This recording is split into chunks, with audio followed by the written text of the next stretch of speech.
અમદાવાદમાંથી વન્યજીવની તસ્કરીના એક મોટા આંતરરાજ્ય રેકેટનો પર્દાફાશ થયો છે. અમદાવાદ ગ્રામ્ય એસઓજી અને વન વિભાગે સંયુક્ત ઓપરેશન કરીને ઇન્ડિયન સ્ટાર ટોર્ટોઇઝના ગેરકાયદે વેપારને ઝડપી પાડ્યો છે.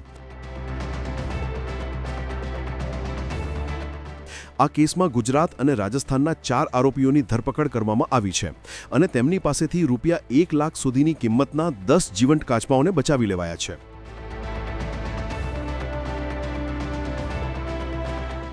આરોપીઓ સોશિયલ મીડિયા પર અમદાવાદ ડોગ લવર્સ જેવા એકાઉન્ટનો ઉપયોગ કરતા હતા અને યુપીઆઈ દ્વારા પેમેન્ટ સ્વીકારીને કુરિયર સર્વિસ મારફતે આ પ્રતિબંધિત વન્યજીવની ડિલિવરી કરતા હતા. ઇન્ડિયન સ્ટાર ટોર્ટોઇઝ એ ભારતીય વન્યજીવ સંરક્ષણ અધિનિયમ હેઠળ અત્યંત સુરક્ષિત પ્રજાતિ છે, જેનો વેપાર કરવો ગંભીર ગુનો છે. પોલીસે આ રેકેટના મૂળ સુધી પહોંચવા અને અન્ય આરોપીઓને પકડવા માટે તપાસ તેજ કરી છે.